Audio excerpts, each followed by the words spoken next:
राधे राधे। माई math channel में आपका स्वागत है। आज की इस वीडियो में हम सीखेंगे line integral in the complex plane क्या है। तो इसका मैं आपको कॉन्सेप्ट बताऊंगी, इंपॉर्टेंट पॉइंट्स जो है इससे रिलेटेड है वो बताऊंगी, और इसके बाद हम सॉल्व प्रॉब्लम्स करेंगे जिसमें 10 क्वेश्चंस मैंने लिए हैं डिफरेंट टाइप्स के। और जब आप उनको सीख लेंगे तो आई एम श्योर दैट कि आपको कॉन्फिडेंस आ जाएगा किसी भी तरह की प्रॉब्लम को सॉल्व करने का। तो इससे आपको कॉन्फिडेंस डेवलप होगा और आप क्वेश्चंस कर पाएंगे। और इससे पहले बता दें कि अगर आपने ये चैनल अभी सब्सक्राइब नहीं किया, सब्सक्राइब कर लीजिए, क्योंकि ये चैनल मैथमेटिक्स सब्जेक्ट में आपकी हेल्प करने के लिए है। और अगर आपको वीडियो अच्छा लगे तो लाइक करें, शेयर करें और कमेंट करके बताएं कि आपको वीडियो कैसा लगा। तो चलिए हम स्टार्ट करते हैं। तो देखिए, लाइन जब इंटीग्रल की बात हो रही है यानी कि इंटीग्रेशन की, तो और वो भी कॉम्प्लेक्स प्लेन में, तो मैं थोड़ा सा आपको आइडिया दे दूँ उसके बारे में और फिर हम इसे स्टार्ट करते हैं। देखिए, जैसे इंटीग्रेशन को हम जैसे जानते हैं, रियल केस में क्या होता है, अगर मान लीजिए आपके पास कोई फंक्शन है f(x) है ना, और x वेरी कर रहा है, मान लीजिए ये a पॉइंट है और ये पॉइंट है b। तो हम क्या करते हैं, अगर हमें इस कर्व को हमें इसे इंटीग्रेट करना है, ये हमें इंटीग्रेशन निकालना होता है f(x) dx x varying from a to b। तो ये हमें क्या रिप्रेजेंट करता है, एरिया देता है अंडर दिस कर्व, है ना, ये वाला पार्ट। तो इस कर्व के अंडर में, और वो भी x जब a से b में लाई कर रहा है, तो ये पार्ट का हमें एरिया मिल जाता है by this integration from a to b f(x) dx। Okay, तो ये तो नॉर्मल इंटीग्रेशन की बात हो गई। लेकिन ये तो कोई ज़रूरी नहीं कि इंटीग्रेशन अलोंग लाइन ही किया जाए, किसी कर्व के अराउंड भी हो सकता है। तो मान लीजिए हमारे पास एक्स वाई प्लेन में कोई ऐसा कर्व है, मान लीजिए कर्व सी है, और इसके अराउंड अगर हमें इंटीग्रेट करना है, यानी कि हमें अगर ये निकालना हो इंटीग्रेशन अलोंग सी f(x) dx, अगर हमें ये निकालना हो, तो इसका क्या मतलब है, इसका मतलब यही है कि आपके पास आपको क्या करना है, अब इस कर्व के अलोंग निकालना है। तो जैसे मान लीजिए मेरे पास यहाँ पे कोई कर्व है या कोई सरफेस है, तो हमें क्या मिलेगा, एक तरह से इस कर्व के अलोंग, यानी कि ये वाला पार्ट जो हमें मिलेगा ना एरिया का, ये वाला सारा पार्ट वो मिल जाएगा। जैसे कर्व मेरा टेढ़ा मेढ़ा भी है अगर है, और मेरी इधर ये कोई और फंक्शन यहाँ पे बनाया हुआ है, तो ये वाला कर्व मुझे एरिया मिल जाएगा अंडर दिस फंक्शन, और इस कर्व के अलोंग, इस कर्व के अलोंग ये जितना भी पार्ट एरिया होगा तो वो मुझे यहाँ से मिल जाएगा। ठीक है, ऐसे ही। लेकिन अगर क्या है कि अगर हमारे पास फंक्शन में फंक्शन जो है वो कॉम्प्लेक्स का है, यानी कि z का है, तो जैसे हमने यहाँ पे रियल के केस में अलोंग अ कर्व हम किसी फंक्शन को इंटीग्रेट करते हैं और हमें एरिया मिलता है, ठीक है, तो हम जब ये इंटीग्रेशन अलोंग कर्व हम करते हैं रियल में, इसी तरीके से कॉन्सेप्ट डेवलप किया गया कॉम्प्लेक्स एनालिसिस में इंटीग्रेट करने का फंक्शन को, जिसको हम ऐसे लिखते हैं f(z) dz और अलोंग द कर्व c। ठीक है, तो देखिए मैं आपको बताती हूँ, हम लौट के आते हैं। तो हम इसमें क्या कह रहे हैं कि f(z) अगर एक कॉम्प्लेक्स फंक्शन है, और ये क्योंकि हम इंटीग्रेशन की बात कर रहे हैं तो फंक्शन जो होगा वो कंटिन्यूस भी होगा। ठीक है, तो अगर f(z) एक कॉम्प्लेक्स फंक्शन है, c एक कर्व है, तो line integral is defined as integration along c of what, f(z) dz। ठीक है, तो इंटीग्रेशन किसका कर रहे हैं, f(z) का, z वेरिएबल है तो dz लिखा, अलोंग कर्व c कर रहे हैं, तो इस तरह से इसको डिनोट करते हैं। अब आपके माइंड में क्वेश्चन ये आ सकता है कि जैसे रियल के केस में हमें इंटीग्रेशन से एरिया मिलता है, तो क्या यहाँ पे भी एरिया रिप्रेजेंट होगा, ये क्वेश्चन आपके दिमाग में आ सकता है, मेरे दिमाग में भी आया था। तो मैं आपको बता दूं, जब आप इस तरह के क्वेश्चंस करेंगे लाइन इंटीग्रल, तो यहाँ पे आपको वैल्यू जो होगी वो रियल भी मिलेगी, कॉम्प्लेक्स भी मिल सकती है। तो हर केस में ये एरिया रिप्रेजेंट नहीं करता। एरिया निकालने का आगे एक फॉर्मूला होता है जिसमें कि ये लाइन इंटीग्रेशन यूज़ होता है। तो मैं ये कहूँगी कि ये हर फंक्शन के लिए एरिया नहीं देता, एरिया देता है, लेकिन उसमें फंक्शन के पास कुछ पर्टिकुलर प्रॉपर्टीज़ होनी चाहिए, जैसे फंक्शन एनालिटिक होना चाहिए, कर्व क्लोज्ड होना चाहिए, तो कुछ कंडीशंस हैं, उस केस में हमें एरिया मिलता है। और उसका भी एक फॉर्मूला है, उसमें 1/2i का भी डिवाइड होता है, मतलब मल्टीप्लाई होता है 1/2i का। तो हम ये कह सकते हैं कि ये जो लाइन इंटीग्रेशन है ये यूज़ होता है इन फाइंडिंग द एरिया। ठीक है, और इसके कई और भी बहुत सारे एप्लीकेशंस हैं जिसमें कि लाइन इंटीग्रल को यूज़ किया जाता है।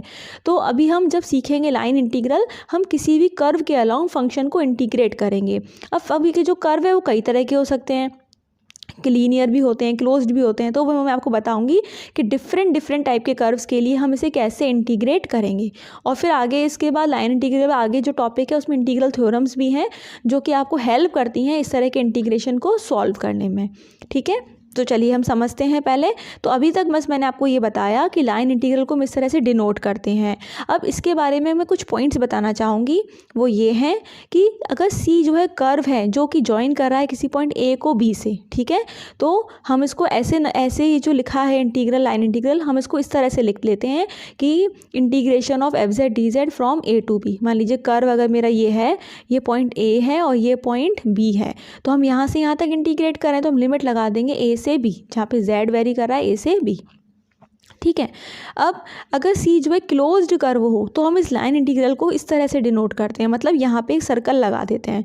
ये सर्कल रिप्रेजेंट करता है कि ये जो सी कर्व है वो क्लोज्ड है, ओके। तो इस तरह से हम क्लोज्ड कर्व के अलॉन्ग जब इंटीग्रेशन करते हैं तो उसको इस तरह से लिखते हैं। अब आगे चलते हैं नेक्स्ट पॉइंट में। देखिए, क्योंकि फंक्शन कॉम्प्लेक्स फंक्शन है तो u plus i v form में हम इसे लिख सकते हैं। तो मान लीजिए फंक्शन है हमारा u प्लस आई वी और डी जेड क्या है, d x plus i d y. आप सोचेंगे ये कैसे आया। देखिए, हमारे पास z क्या होता है, x प्लस आई वाई, तो डी जेड हमने लिख लिया, दोनों साइड डिफ्रेंशिएट किया तो ये क्या आ गया, d x plus i d y, ठीक है। तो एफ जेड है u plus i v, d z होता है d x plus i d Y.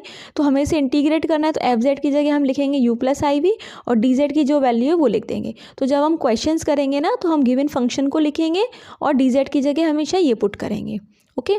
फिर नेक्स्ट पॉइंट इंपॉर्टेंट वो क्या है कि वैल्यू जो होती है इंटीग्रेशन की किस पे डिपेंड करती है, on the path of integration unless the integrand is analytic. इसका क्या मतलब है, इसका मतलब ये है, देखिए, अगर मेरे पास जो फंक्शन दिया है जिसको मुझे इंटीग्रेट करना है, ठीक है, तो वो क्या है होगा, जैसे मान लीजिए एक पॉइंट है मेरे पास यहाँ पे, जैसे मैंने अगर इसको ऐसे ड्रॉ कर लूँ, मान लीजिए एक पॉइंट मेरे पास है यहाँ पे 0,0, दूसरा पॉइंट है मान लीजिए 1,1, ठीक। ऐसे मैं भी क्वेश्चन भी आगे डिस्कस करूँगी, बट अभी बता दूँ उस पॉइंट का मतलब। अब इसने कहा कि हमें किसी फंक्शन को इंटीग्रेट करना है यहाँ से यहाँ तक, तो यहाँ से यहाँ तक जाने के तो कई सारे रास्ते हैं। हम यहाँ से यहाँ ऐसे भी जा सकते हैं लाइन के थ्रू, हम ऐसे भी जा सकते हैं कि पहले यहाँ से यहाँ जाएं, इस पॉइंट पे जाएं, मान लीजिए ये है 1,0, फिर हम यहाँ से यहाँ जाएं। दूसरा क्या हो सकता है कि हम यहाँ से यहाँ जाएं, फिर यहाँ से यहाँ जाएं। तो एक पॉइंट से दूसरे पॉइंट तक पहुँचने के बहुत सारे रास्ते हैं, ठीक है। तो अब ये क्या कह रहे हैं कि जो वैल्यू आएगी इंटीग्रेशन की, आप किसी भी पाथ से करेंगे, वो किस पे डिपेंड करती है, पाथ पे, unless the function integrand is analytic. मतलब अगर फंक्शन एनालिटिक है तो आप किसी भी रास्ते से जाओ, कोई फ़र्क नहीं पड़ेगा, आंसर सेम आएगा, चाहे मैं यहाँ से यहाँ जाऊँ, चाहे यहाँ से यहाँ जाऊँ, चाहे यहाँ से जाऊँ, या किसी और रास्ते से जाऊँ। अगर फंक्शन एनालिटिक है तो आंसर हर तरह से सेम आएगा, पाथ पे डिपेंड नहीं करेगा। लेकिन फंक्शन एनालिटिक नहीं है तो इंटीग्रेशन जो होता है वो पाथ पे डिपेंड करता है, ठीक है। इतनी हमें बात समझनी है। अब क्योंकि अगर हमें ये आइडिया होगा ना तो हम कहीं जगह पे कुछ क्वेश्चंस पे इसको अप्लाई भी कर पाएंगे। तो बस ये रिजल्ट है आपकी जानकारी के लिए, हो सकता है आगे ये यूज़ हो, तो हमें पता होना चाहिए, ओके। नेक्स्ट देखिए, अब इसमें हम क्या कह रहे हैं कि for the same path of integration, अगर ए से बी इंटीग्रेट किया हमने एफ जेड को, तो इसका मतलब ये है कि अगर हमने इसका डायरेक्शन चेंज कर दी, ए से बी इंटीग्रेट करें या बी से ए करें, तो क्या रिलेशन हुआ, अगर हम डायरेक्शन चेंज किए तो माइनस आ जाएगा, ठीक है। अगर मैं ये कहूँ कि मैं इस पॉइंट से इस पॉइंट तक जाऊँ, ये लाइन इंटीग्रल की वैल्यू क्या होगी, माइनस ऑफ इस पॉइंट से इस पॉइंट तक इंटीग्रेट करें, तो आपने डायरेक्शन चेंज कर दी तो माइनस आ जाएगा, जैसे कि नॉर्मल इंटीग्रेशन में होता है। फिर अगर हमने सी कोई पॉइंट लिया है किस पे, किसी आर्क पे, जॉइनिंग ए टू बी, तो क्या होता है, ए से बी के अलॉन्ग इंटीग्रेशन क्या होगा, ए से सी तक करें, देन सी से बी तक। मतलब अगर ये मेरा कोई पॉइंट ए है, यहाँ बी है, ठीक, बीच में मैंने पॉइंट को सी ले लिया, तो ए से बी तक इंटीग्रेट करना है तो हम क्या कर सकते हैं, इसको ब्रेक कर सकते हैं, ए से सी तक कर लें और फिर सी से बी तक कर लें और उसको ऐड कर दें, तो वो क्या देगा, value of the integration from a to b, ठीक। तो ये कुछ पॉइंट्स है जो हमें जानने ज़रूरी थे।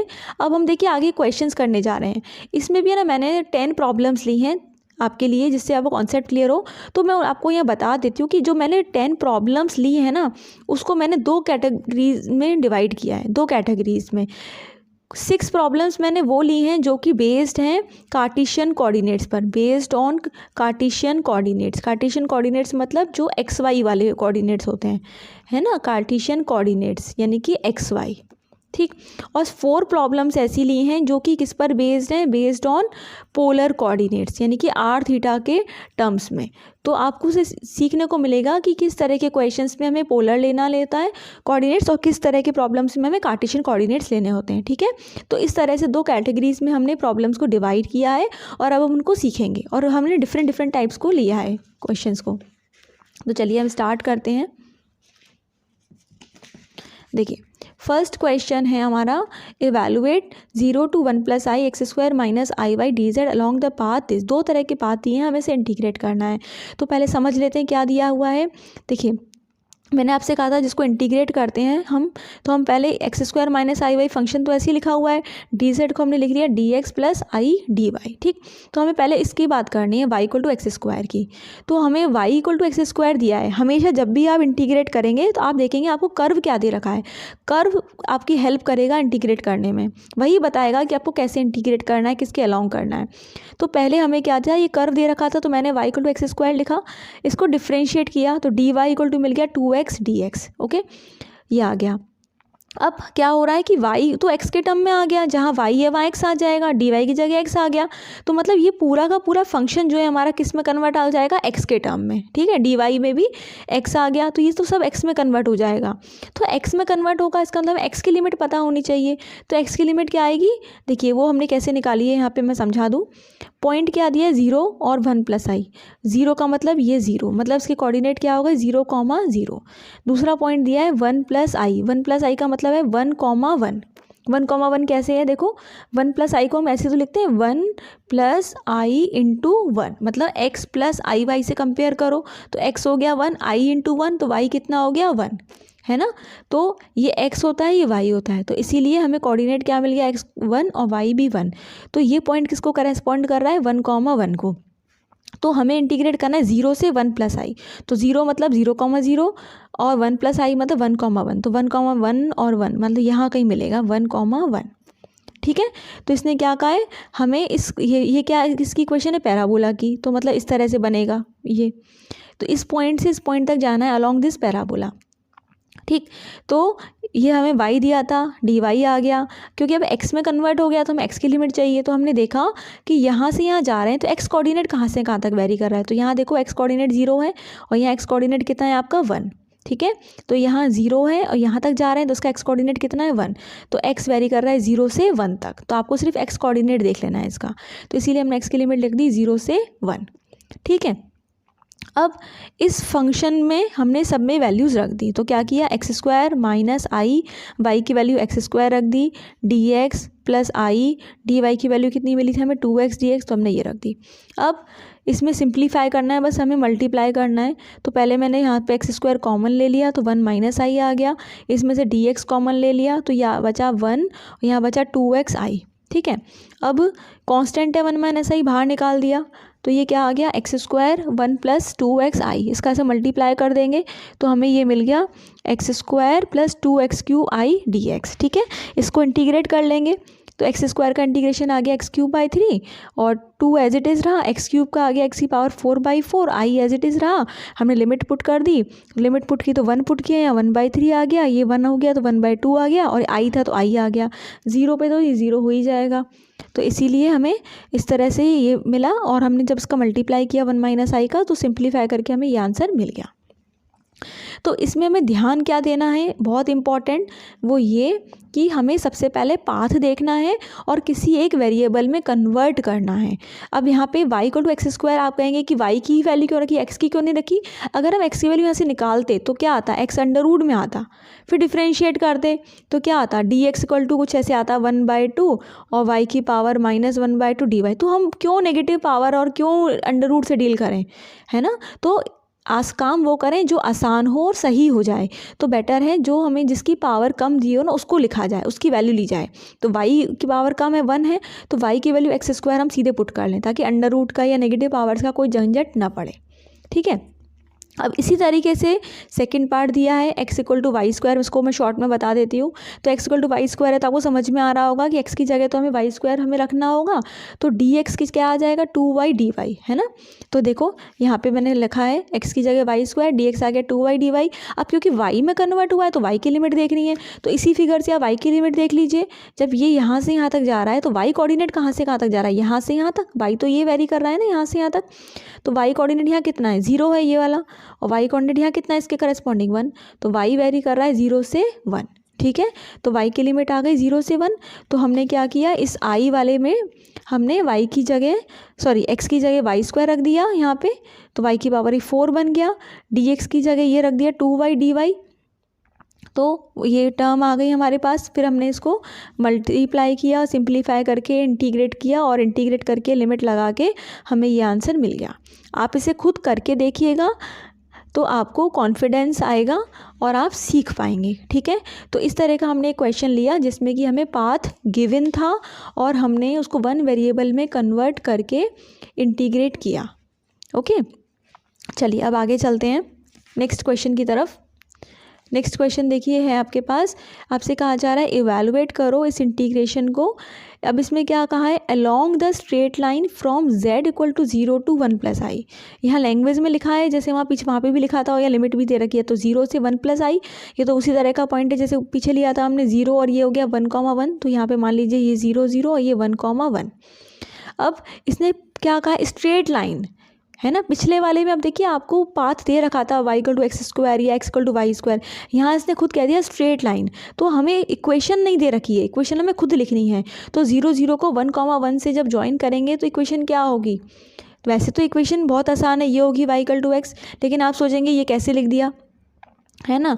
और अगर ये इसके लिए लिख भी दिया y इक्वल टू एक्स, मान लीजिए कुछ और पॉइंट होता या 2,3 होता या 1,2 होता, कुछ और रैंडमली कोई और पॉइंट अगर गिवन होते तो हम ये कैसे लिखते, है ना। तो मैं आपको उसका तरीका बता देती हूँ। देखिए आप जानते हो कि इक्वेशन जो होती है स्ट्रेट लाइन की क्या होती है, straight line joining 2 points, joining points. अगर मान लीजिए मुझे 2 पॉइंट जॉइन करने हैं, कौन से, एक x1 y1 है, दूसरा पॉइंट है मान लीजिए x2 y2।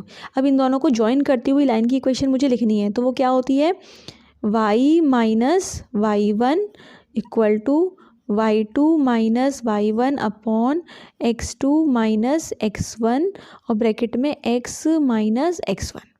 ठीक है, ये होती है equation of line joining 2 points. तो जब हम इस केस में बात कर रहे हैं, एक हमें दिया है हमारे पास 0 0, दूसरा दिया है 1,1, तो ये एक हो गया x1 y1, ये हो गया x2 y2। तो जब आप इसमें पुट कर देंगे इस फॉर्मूले में, आप देखेंगे आपको मिलेगा y इक्वल टू एक्स। तो इस तरीके से कोई और भी पॉइंट दिए हो तो आप इस फॉर्मूले को यूज़ करके आप उस इक्वेशन को निकाल सकते हैं। ठीक है, तो इस केस में हमें लाइन मिल गई y इक्वल टू एक्स। तो जब y इक्वल टू एक्स आ गया तो dy कितना आ जाएगा, dy equal to d x. तो फिर देखिए इधर राइट साइड जो वेरिएबल राइट साइड होगा ना उसी की लिमिट निकालनी होती है, क्योंकि वो उसमें कन्वर्ट हो रहा है। तो y की जगह x रखना है, dy की जगह dx रखना है, लेकिन x की लिमिट पता होनी चाहिए। तो हमें यहाँ से पता चल ही रहा है सीधे सीधे, x कोऑर्डिनेट यहाँ 0 है या x कोऑर्डिनेट कितना है 1 है ना। इसको हम यहाँ पे इसका प्रोजेक्शन देखें तो ये पॉइंट क्या है मेरे पास 1,0। तो हमारे पास x वेरी कर रहा है 0 से 1, तो x की लिमिट आ गई 0 से 1। ठीक है, और dz क्या होता है, dx plus i d y. तो dx और dy की वैल्यू dx है, तो dx प्लस आई dx, तो ये आ गई वैल्यू। ठीक है, तो फंक्शन में हमें पता चल गया y की जगह क्या रखना है, dz की जगह क्या रखना है। अब सबको हम पुट कर दें, तो पुट करेंगे तो क्या हो जाएगा 0 से 1 x, y की जगह हम x रख दें, ये x रख दिया, आई एक्स स्क्वायर ऐसे ही आ गया, dz की वैल्यू ये हमने यहाँ से रख दी, कैंसिल हो गया x से x, कांस्टेंट को बाहर निकाला, अंदर बचा आई एक्स स्क्वायर, आई भी कांस्टेंट है तो एक्स स्क्वायर बचा, और इसको इंटीग्रेट कर दे, लिमिट लगा दे, तो आपको आंसर मिल गया। ये आई लिखा हुआ है, ठीक है, आई अपॉन 3 माइनस 1/3। तो आप इसको करके देखिएगा, हमने क्या किया, along straight line y equal to x, इसको इंटीग्रेट कर लिया। तो इस पार्ट में हमने नया क्या सीखा, पिछले वाले के कंपैरिजन में हमने ये सीखा कि पिछले वाले क्वेश्चन में इक्वेशन दे रखी थी, इसमें इक्वेशन नहीं दे रखी थी।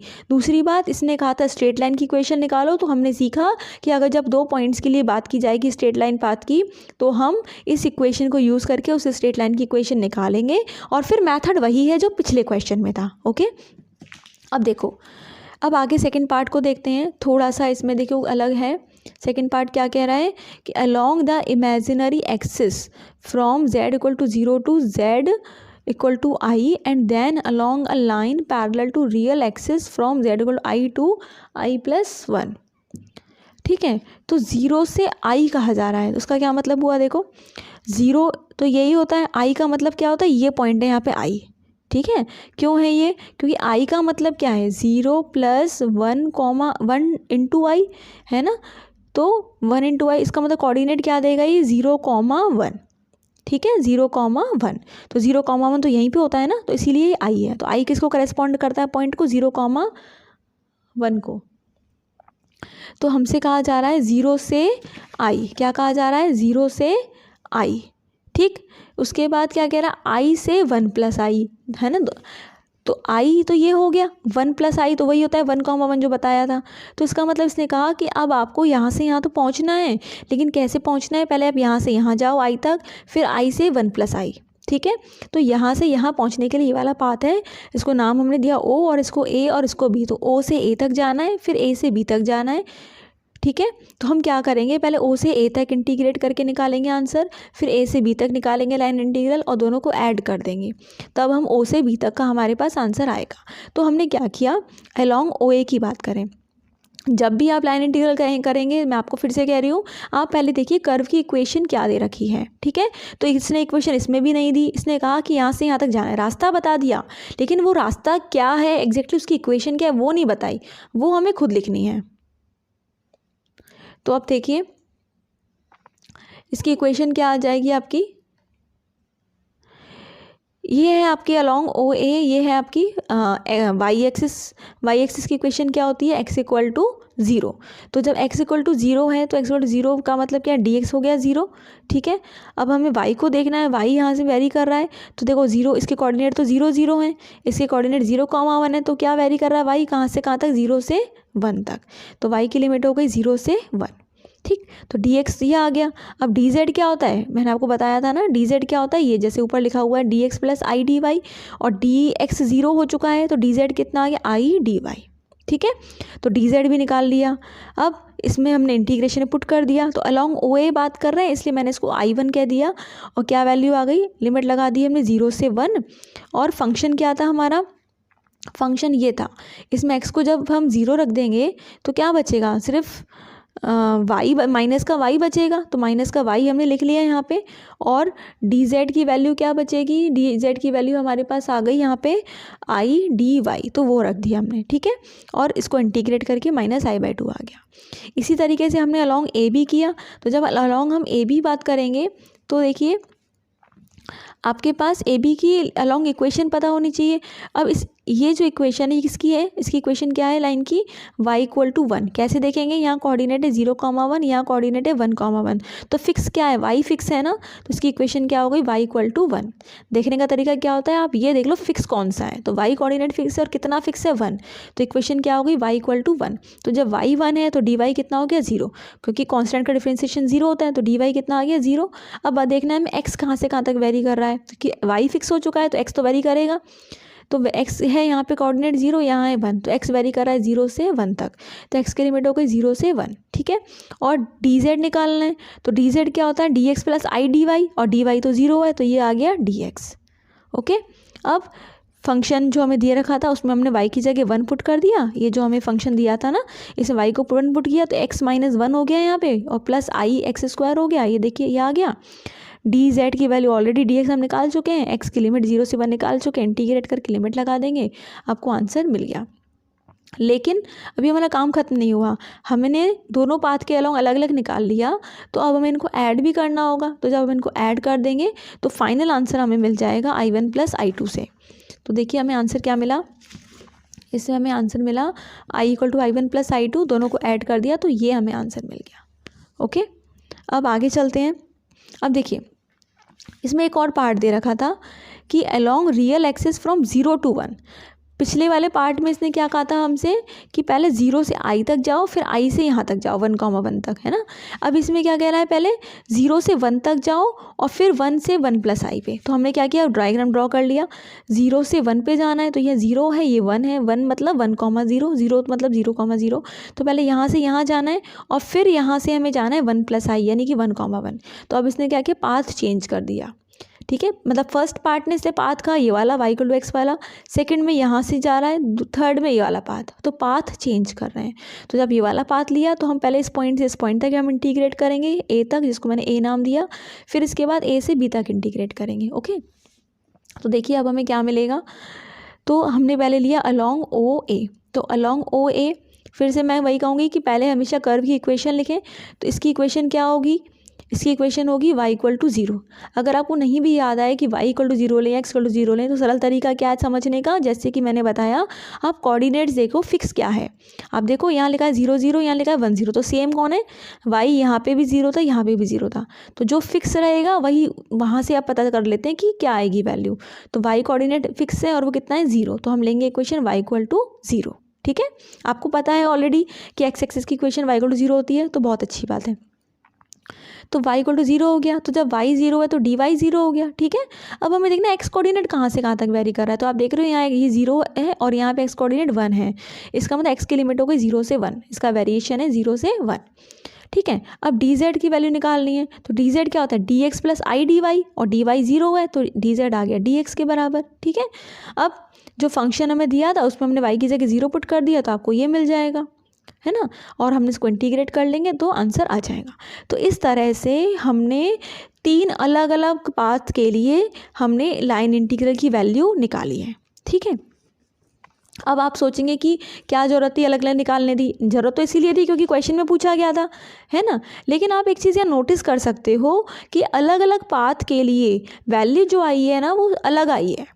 कई बार आप देखेंगे सेम आएगी, कई बार आप देखेंगे अलग आएगी। ऐसा क्यों हो रहा है, इसके पीछे का रीज़न मैं आपको बता देती हूँ।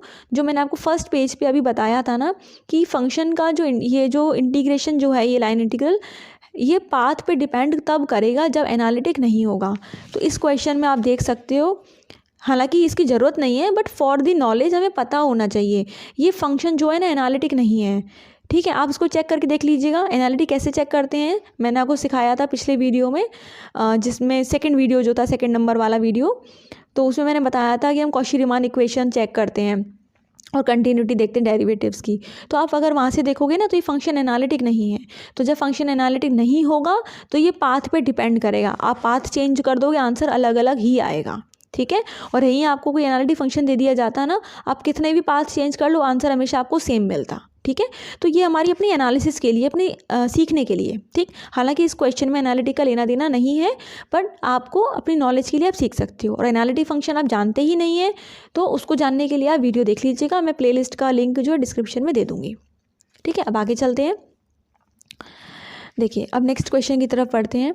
तो इस पिछले क्वेश्चन में हमने देख लिया कि अलॉन्ग 3 पाथ्स के लिए हमसे सेम फंक्शन के लिए हमें लाइन इंटीग्रल पूछा गया और उनकी वैल्यूज़ डिफरेंट आई थी।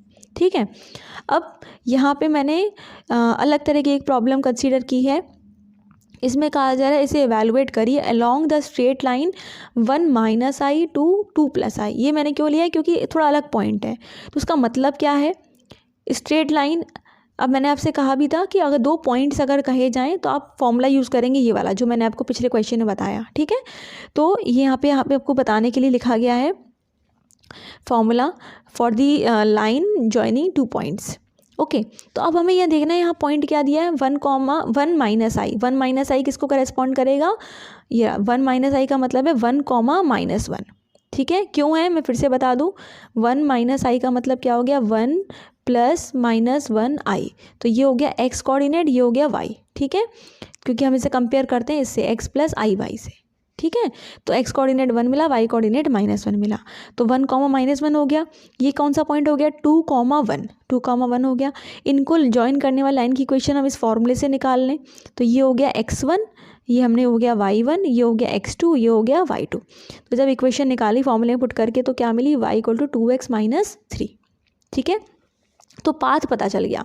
तो जब कभी क्वेश्चन में पाथ नहीं दिया होता है तो हम खुद फाइंड करते हैं। सिर्फ फर्स्ट क्वेश्चन में मैंने आपको पाथ दिया था, सेकंड में भी हमने खुद निकाला और थर्ड में भी अब इस तरह से हमने खुद निकाला है। ठीक है, अब फिर वही काम करेंगे जैसे पहले किया। y आ गया तो dy निकाल लें, dy निकाल लें। अब ये सब x के में कन्वर्ट हो गए ना, तो राइट साइड जो वेरिएबल होता है उसकी लिमिट निकाली जाती है। तो राइट साइड अब x है तो x की लिमिट निकाली हमने। तो कैसे देखें, ये पॉइंट था, चाहे आप यहाँ सीधे देख लें, आप फिगर ना भी ड्रॉ करें, यहाँ देख लें, यहाँ x की लिमिट कितनी है 1, यहाँ 2, तो x का वेरिएशन कहाँ से कहाँ तक है 1 से 2 तक। ठीक है, तो इसलिए हमें x की लिमिट मिल गई 1 से 2। ठीक है, मान लीजिए कोई कहे नहीं हम तो यहाँ से x की वैल्यू निकाल के रखेंगे, तो x की वैल्यू अगर निकालेंगे y के टर्म में तो y की लिमिट निकालनी पड़ेगी। तो y की लिमिट निकालेंगे तो y की लिमिट क्या हो जाती है -1 से 1। ठीक है, तो आप इस कोऑर्डिनेट्स को देख करके ईजिली निकाल सकते हैं और चाहें तो ड्रॉ करके भी देख सकते हैं। ठीक है, तो dy आ गया x के टर्म में, x की लिमिट आ गई। dz भी ऐसे फाइंड कर लें, dx प्लस i dy होता है, dy की वैल्यू पुट कर दें 2dx, तो ये कन्वर्ट हो गया, तो ये आ गया 1 + 2i dx।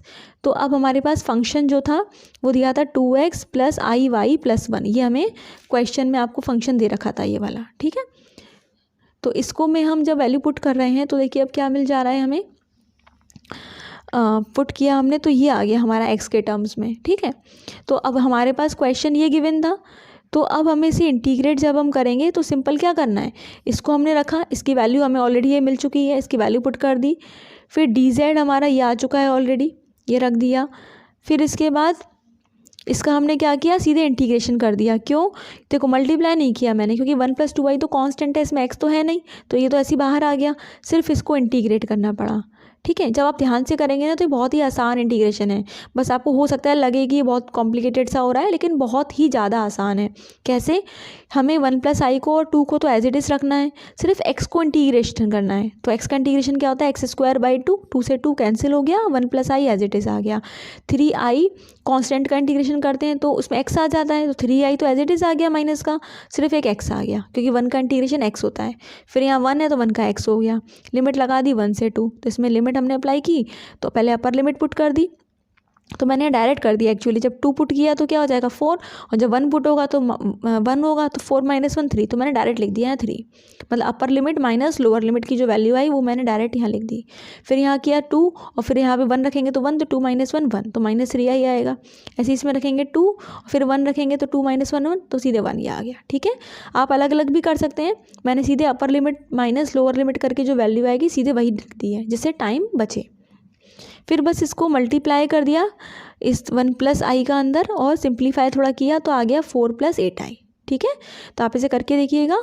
तो इस पार्ट में हमने नया क्या सीखा है ना, हर क्वेश्चन में आपको, ये जो मैं 10 क्वेश्चन करा रही हूँ, आपको ये देखना है कि हर क्वेश्चन में नया क्या है, कुछ ना कुछ आपको नया ज़रूर मिलेगा। इस क्वेश्चन में नया हमने ये देखा कि हमारे पास पॉइंट्स दे रखे थे, हमें इक्वेशन निकालनी थी। तो आप कहेंगे ऐसे तो पहले भी थे, लेकिन पहले 0 वाला था, तो 0 0 था और एक 1 + i था। अब यहाँ पे ऐसा पॉइंट है जो जिसमें 0 नहीं था, है ना, थोड़ा डिफरेंट था, तो थोड़ा अलग तरह का डिफरेंट पॉइंट था। तो इक्वेशन आपको थोड़ी इस तरह से मिली, है ना, पहले y = x मिली थी, तो अब इस तरह से मिली है, और हमने सेम प्रोसेस अप्लाई किया। प्रोसेस सेम है, सिर्फ कर्व चेंज हो रहा है, आपका लाइन चेंज हो रही है। ठीक है, अब इसका सेकंड पार्ट देखो, ये थोड़ा सा अलग है, और इस सेकंड पार्ट को करने के ना 2 तरीके हैं।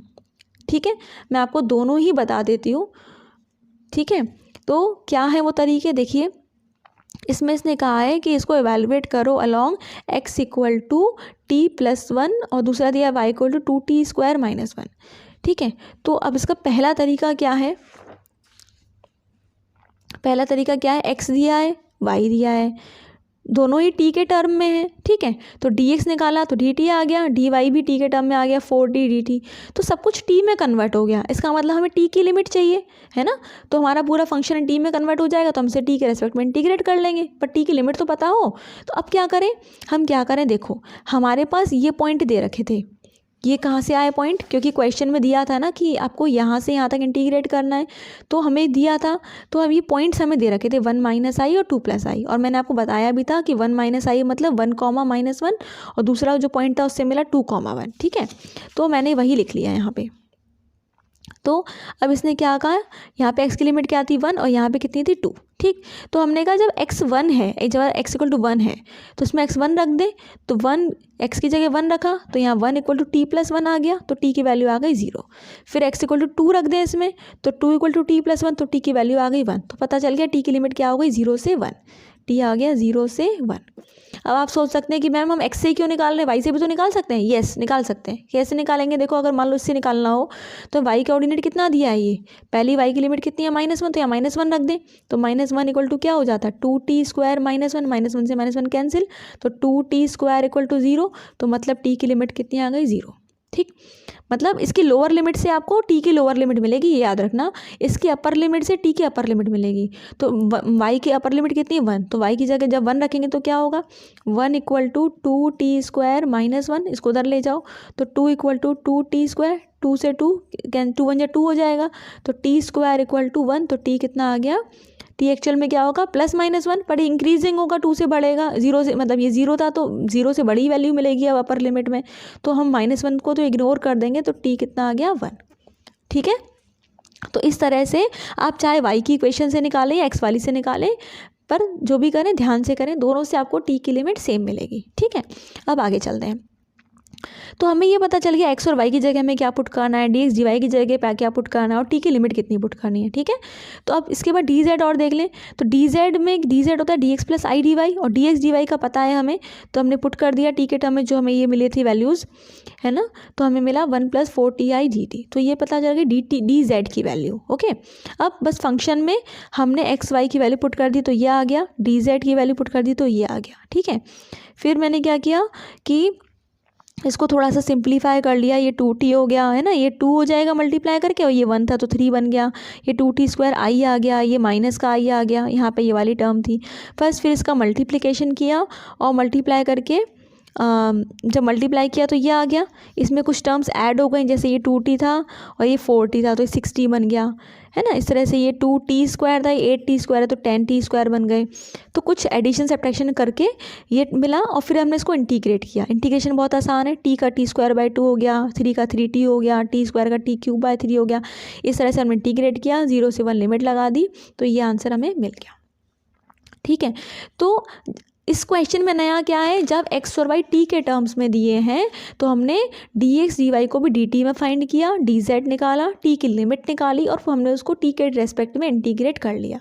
अब बात आती है कि दूसरा मेथड क्या है ना। अब दूसरा मेथड देखो, हो सकता है इस क्वेश्चन में दूसरा मेथड आपको बड़ा लगे क्योंकि थोड़ा सी बड़ा फंक्शन दिए रखा है, लेकिन कई बार क्या होता है ना, ये जो सेकेंड मेथड है ना बहुत हेल्प कर देता है, हमारे क्वेश्चन को बहुत जल्दी से सॉल्व करा देता है। तो मेथड क्या है ये समझना इंपॉर्टेंट है। छोटा बड़ा तो एक अलग चीज़ है, वो तो फंक्शन पे डिपेंड करेगा, लेकिन एक्चुअल में है क्या ये मैं आपको समझा देती हूँ। वो ये है, जब हमें x t के टर्म में दिया है, y t के टर्म दिया है, तो हम क्या कर सकते हैं, क्यों ना हम x और y में रिलेशन निकाल लें। जैसे आपको याद होगा फर्स्ट क्वेश्चन मैंने कराया, उसमें दिया था y = x², y और x में रिलेशन दिया था, है ना। या अभी हमने पिछले क्वेश्चन में y और x में रिलेशन निकाला था, उसके बाद क्वेश्चन क्यों किया था। तो इसी तरीके से हम क्या करें, y और x में रिलेशन निकाल लें, फिर जैसे और क्वेश्चन किए थे वैसे ही कर लें। अब बात आती है रिलेशन कैसे निकालें, तो रिलेशन कैसे निकालें, एक इक्वेशन से t की वैल्यू निकाल लें। जैसे इससे t निकालना आसान है, तो इस इक्वेशन से t की वैल्यू कितनी मिल जाएगी, x - 1, और उस t की वैल्यू को इसमें रख दें। तो जैसे मैंने यहाँ रख दिया t की जगह x - 1 का स्क्वायर, इसको सिंप्लीफाई किया तो ये आ गया। तो इस तरह से मुझे क्या हुआ, क्या मिला, y और x में एक रिलेशन पता चल गया। ठीक है, तो जब y और x में रिलेशन पता चल गया तो जैसे हम और क्वेश्चंस कर रहे थे उसी तरीके से हम इसको कर सकते हैं। देखो तो फिर y आ गया तो dy निकाल लिया, x की लिमिट आपको यहाँ पे ऑलरेडी पता चली रही है इसमें पॉइंट्स के थ्रू कि 1 से 2 है, तो हमने कर लिया। तो मैंने सीधे इसका आंसर ही लिख दिया है, पूरा सॉल्व नहीं किया है, आप करके देख लीजिएगा। ठीक है, अब एक चीज़ और इसमें मैं एक्स्ट्रा कहना चाहूँगी कि हमें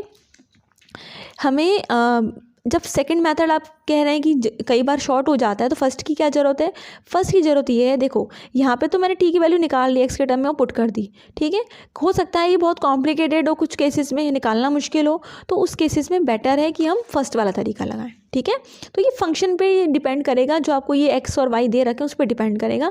मैंने आपको दोनों मैथड बता दिए हैं, आपको जो अच्छा लगे आप उससे कर सकते हैं। ओके, तो चलिए अब आगे चलते हैं। अब हम बढ़ते हैं क्वेश्चन 4 की तरफ। क्वेश्चन 4 में भी देखिए कुछ नया आपको मिलेगा, वो ये है, इसने कहा इसको इवैल्यूएट करो 0 से 4 + ti। तो पॉइंट हम देख सकते हैं, 0 मतलब 0,0, 4 + 2i मतलब 4,2, ठीक है। अलॉन्ग द कर्व हमें दे रखा है, तो इसमें हमारे पास नया क्या है। अब इसमें इसने ये नहीं कहा पिछले क्वेश्चन की तरह कि x ये है, y ये है, t के टर्म में इसने ऐसे दिया है, तो हमें खुद इसमें आइडेंटिफाई करना है कि ये x की वैल्यू हो गई, ये y की हो गई। क्यों हो गई, क्योंकि z क्या होता है x + iy, ठीक है। इससे कंपेयर हमने किया तो पता चला x = t², y = t। तो इस क्वेश्चन में पिछले क्वेश्चन में क्या डिफरेंस है, उसमें एक्सप्लिसिटली हमें दिया था कि x ये है t के टर्म में, y ये है t के टर्म में, इसमें दिया नहीं है, हमें खुद आइडेंटिफाई करना पड़ा, ठीक है। तो ये काम हमारा एक्स्ट्रा है, बाकी स्टेप वैसे ही हैं। तो मैं शॉर्ट में इसको बता देती हूँ।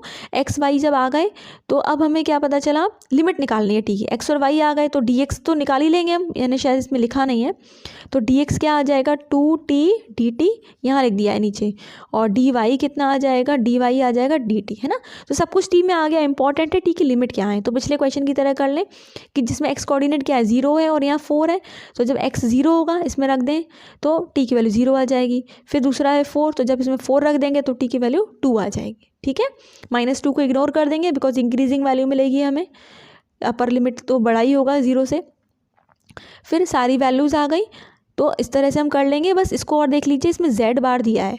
अब z बार आप जानते हो, जब z होता है x + iy तो z बार क्या होता है x - iy, ठीक है।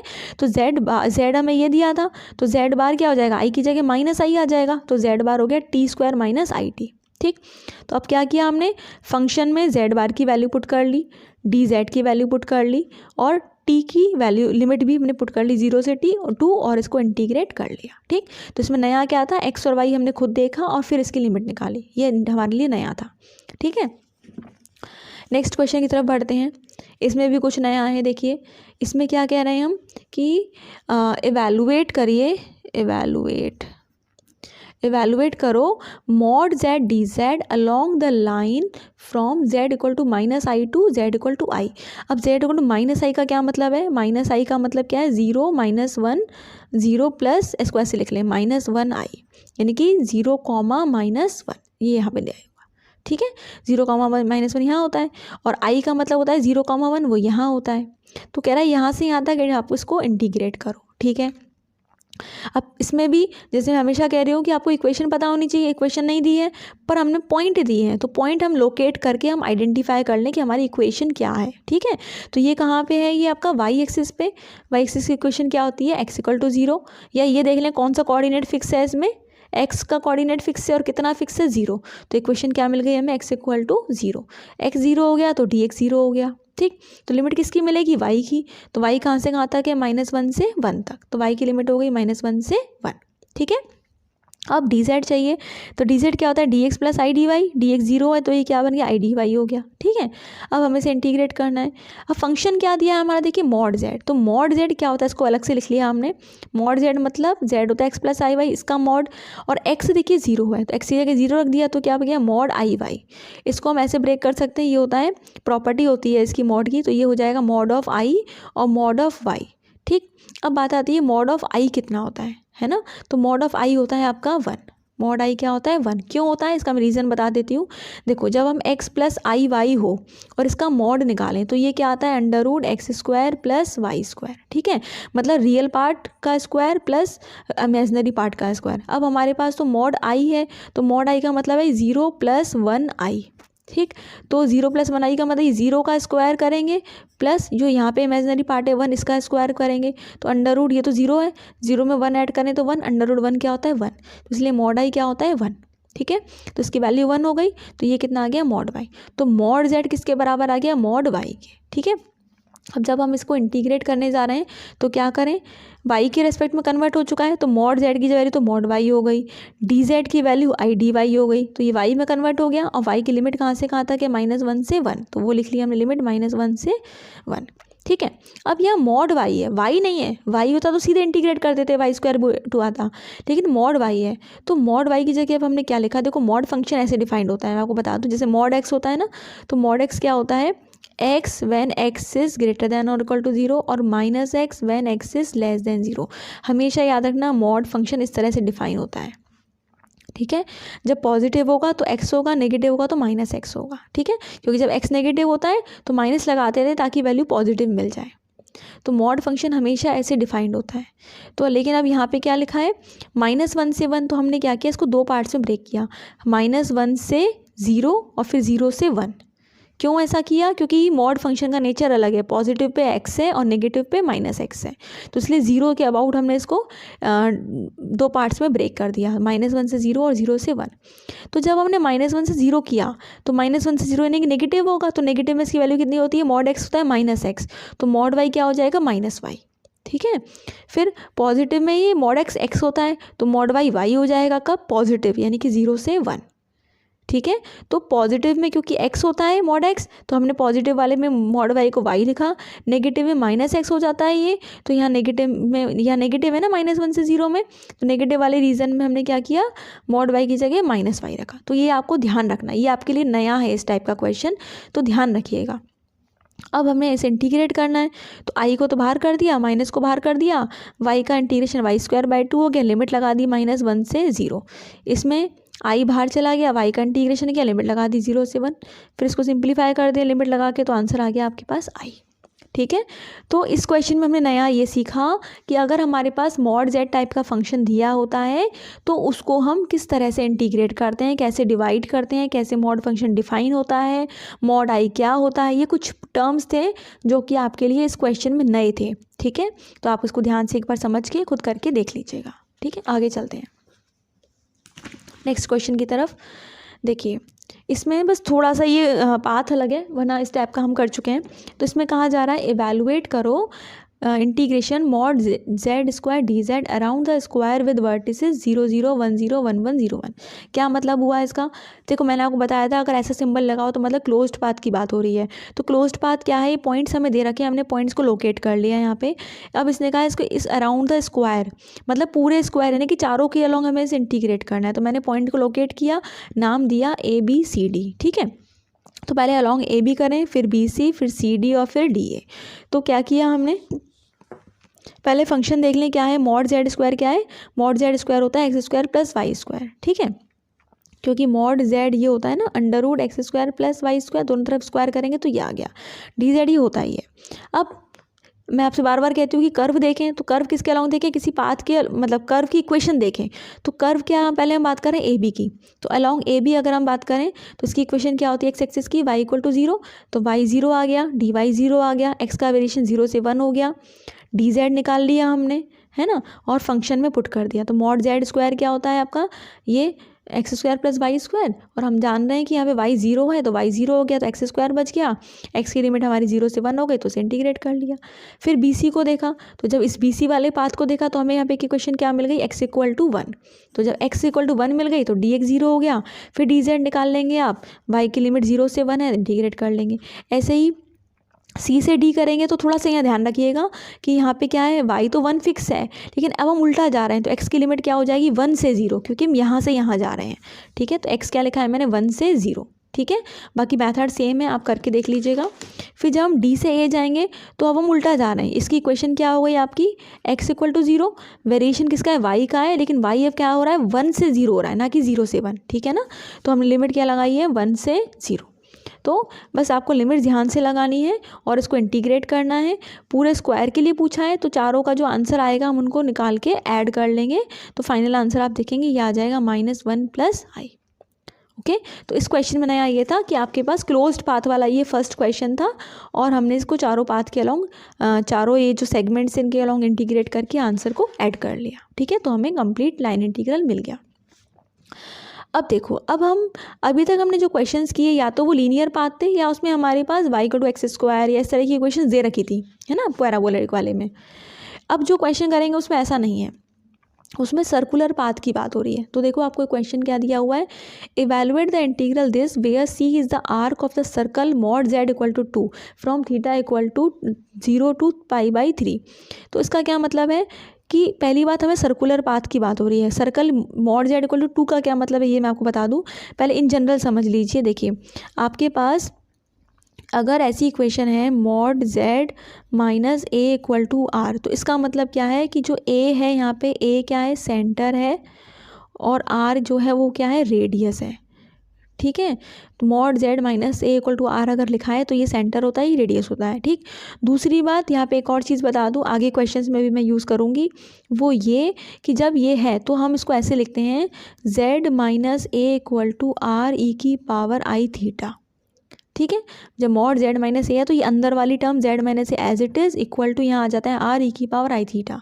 अब बात ये आती है कि ये उसको चेक कैसे करें, ये सही है भी कि नहीं। मैं इसको चेक करने का तरीका बता देती हूँ, अगर आपको कहीं कुछ कन्फ्यूज़न हो तो क्या करो, अगर चेक करना है ना, दोनों साइड इसमें मॉड ले लो, z माइनस ए का मॉड लिया और इधर मॉड लिया, तो नहीं मॉड ऑफ दिस और mod of this, mod are e की पावर आई थीटा। ठीक है, तो z माइनस ए तो ऐसे ही आ गया, मॉड आर तो आर ही रहेगा, ई की पावर आई थीटा का मॉड क्या होता है, 1। ठीक, तो ये लौट के यही वाली इक्वेशन मिल गई। ठीक है, तो इसीलिए आपको अगर कहीं कुछ कन्फ्यूज़न हो तो क्या करो, आपने अगर ये लिखा है तो उसका मॉड्यूलस अगर लेंगे तो यही वापस मिल जाएगा। ठीक है, तो mod z minus a equal to r का क्या मतलब है, a सेंटर है, r रेडियस है, तो यहाँ से हम कैसे लिखते हैं, z minus a equal to r e की पावर आई थीटा। अब एक चीज़ और आप सोच सकते हैं, ई की पावर आई थीटा का मॉड कैसे आ गया, तो मैं साथ साथ आपको ये भी बता दूँ, ई की पावर आई थीटा क्या होता है, कॉस थीटा प्लस आई साइन थीटा। ठीक है, और जब हम इसका मॉड निकालेंगे तो मॉड क्या होता है, under root x square plus y square होता है।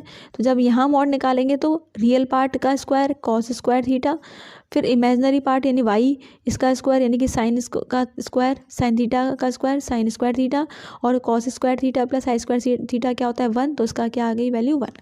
ठीक है, तो इसका जो मॉड है यानी कि मॉड आई थीटा क्या वैल्यू देता है हमें, 1। तो अब आगे चलते हैं, इस क्वेश्चन पे आते हैं।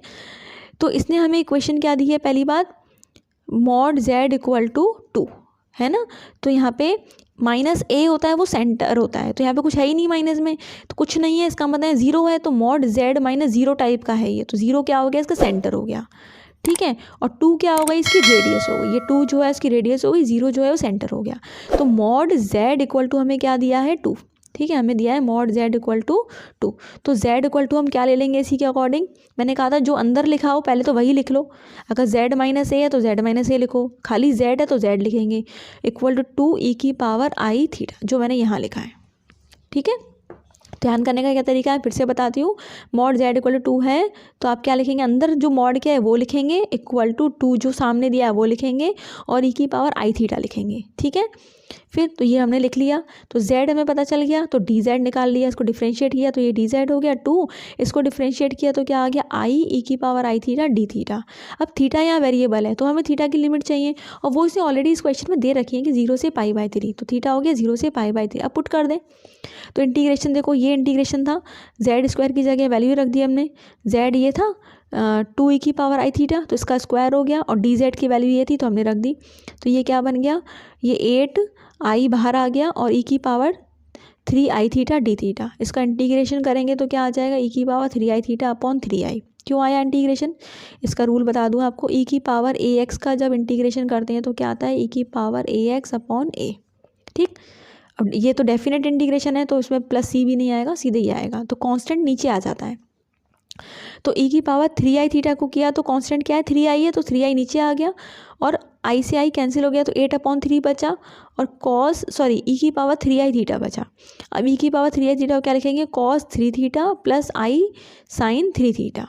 जैसे यहाँ पे आई थीटा था तो मैंने यहाँ थीटा थीटा लिखा है ना, यहाँ आई के संग 3 थीटा है तो हम 3 थीटा लिखेंगे, तो आई के संग जो भी लिखा होगा वही जाएगा अंदर। ठीक है, अब इसकी लिमिट लगा लें 0 से π/3, तो जब आप π/3 पुट करेंगे इसमें तो ये क्या बन जाएगा, cos 3 π/3, 3 कैंसिल हो जाएगा, cos पाई बचेगा, cos पाई की वैल्यू होती है -1। ठीक है, फिर इसमें जब पुट करेंगे तो साइन पाई बनेगा, साइन पाई 0 होता है, फिर 0 पुट कर दें लोअर लिमिट, तो 0 पुट करेंगे तो cos 0 क्या होता है 1, लेकिन upper limit minus lower limit होता है तो माइनस आया, और लोअर लिमिट से क्या मिला 1, तो ये आ गया, cos साइन 0 तो 0 होता है, तो आपको ये करके देख लीजिएगा, ये आ गया -16/3।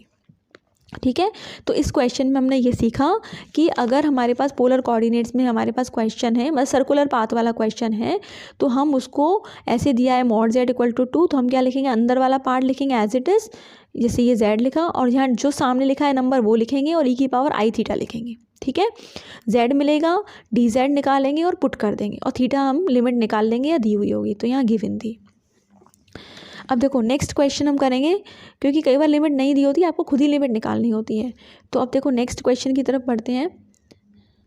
इसमें आपको लिमिट नहीं दी है, देखते हैं। देखिए क्या है, कहा जा रहा है प्रूव दैट, इसको प्रूव करना है कि इसकी वैल्यू या तो ये आएगी या ये आएगी, पाई आई या minus i pi. According as c is a semi circular arc mod z equal to 1। तो मॉड जेड इक्वल टू 1 का मतलब क्या हो गया कि सेंटर 0 है और रेडियस 1 है। फ्रॉम -1 से 1, तो देखो मैंने इसको बना दिया यहाँ पे सर्कल, ये होता है यूनिट सर्कल, इसका आर्क लेना है।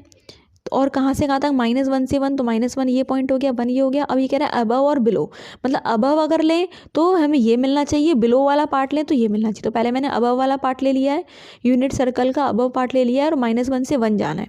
तो -1 से 1 जाना है तो मतलब डायरेक्शन कौन सी हो गई, ये वाली, ठीक है, क्लॉकवाइज। तो अब देखिए, तो z क्या आ जाएगा, तो z हमारा वाला क्या होता है, मैंने आपको बताया था कि क्योंकि हमें दिया है मॉड z इक्वल टू 1, तो इसका मतलब अंदर क्या दिया है z, वो लिख लेंगे 1 और e की पावर i थीटा। तो z इक्वल टू हो गया e की पावर i थीटा। तो ये देखिए, ये लिखा है z इक्वल टू e की पावर i थीटा, और फिर dz निकाल लिया हमने, ठीक है। और थीटा हम यहाँ से यहाँ जा रहे हैं, तो यहाँ पे थीटा होता है पाई और इधर होता है 0, तो थीटा की लिमिट हो गई पाई से 0, ठीक है। तो 1/z की वैल्यू हमने ये पुट कर दी, z की वैल्यू e की पावर i थीटा, तो ये e की पावर माइनस आई थीटा बन गया, नीचे से ऊपर ले गए तो dz पुट किया और कैंसिल करा और हमने इंटीग्रेट किया तो ये वैल्यू आ गई, ठीक है। लेकिन अब इसने आगे हमसे कहा है कि बिलो वाला पार्ट भी देखना है, तो जब बिलो वाला पार्ट का मतलब है ये वाला पार्ट देखना है, ठीक है। तो और कहाँ से कहाँ तक, -1 से 1, तो -1 से 1 जाएंगे तो हम इस तरह से जाएंगे, ऊपर गए तो ऐसे गए थे क्लॉकवाइज, नीचे जाएंगे तो एंटी क्लॉकवाइज जाएंगे।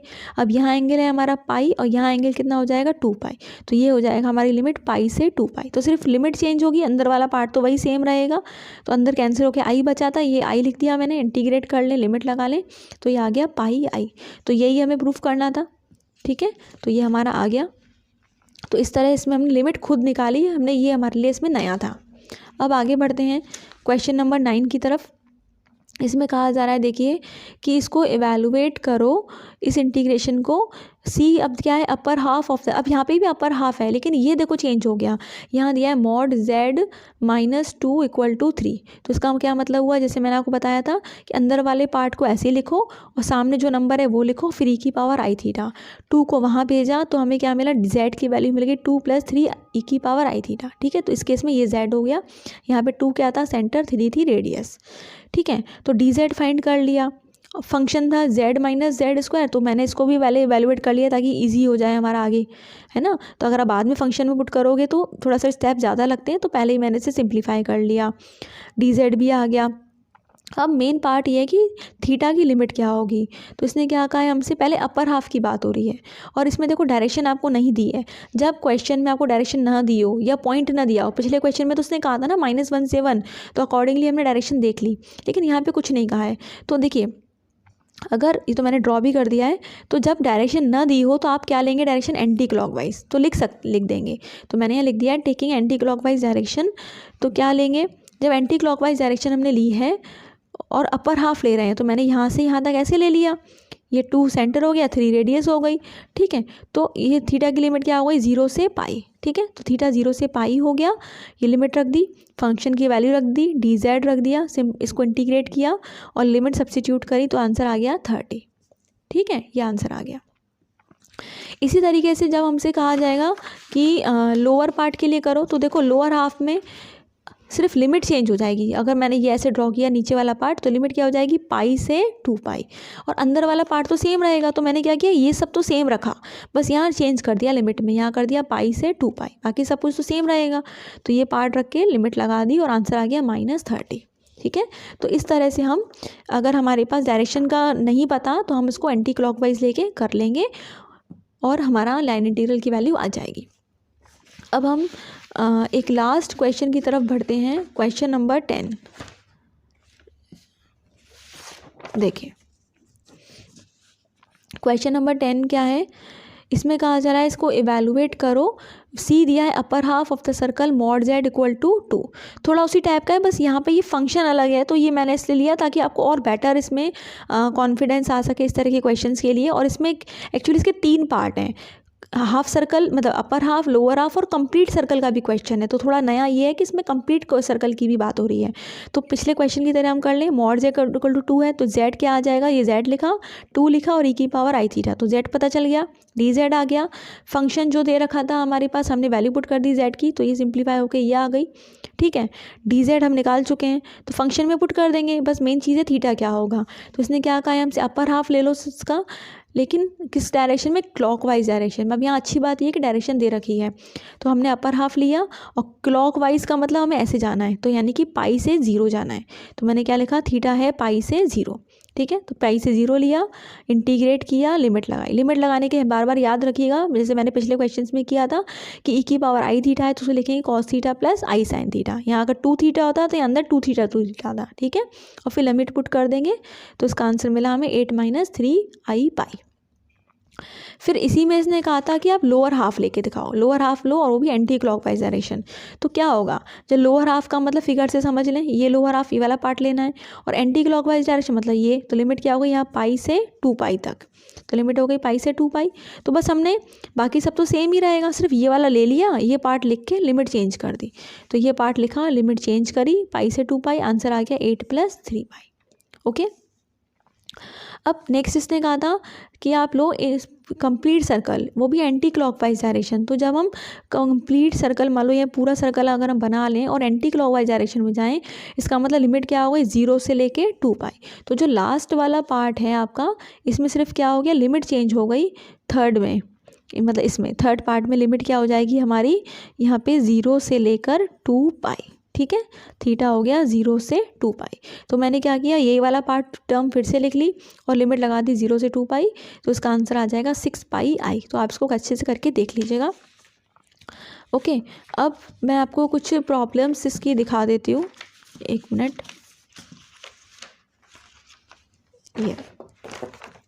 ये लीजिए, मैंने आपके लिए कुछ प्रॉब्लम्स लिखी हैं, आप इसका स्क्रीनशॉट ले लीजिएगा और आप इसको करके देख लीजिएगा। ये इस शीट में यहाँ पे 4 प्रॉब्लम्स हैं। ठीक है, और इसके आंसर्स भी दे रखे हैं, तो आप इनको खुद करके देख लीजिएगा। आई होप आपको कॉन्फिडेंस आएगा। और अगर आपको ये वीडियो अच्छा लगा हो, क्वेश्चन समझ में आया हो, तो आप वीडियो को लाइक करिएगा, शेयर करिएगा और कमेंट करके बताइएगा वीडियो कैसा लगा, और शेयर ज़रूर करें जिससे कि दूसरों की भी हेल्प हो सके और आपको और उन दूसरों को सबको बेनिफिट मिल सके। So take care, Radhe Radhe.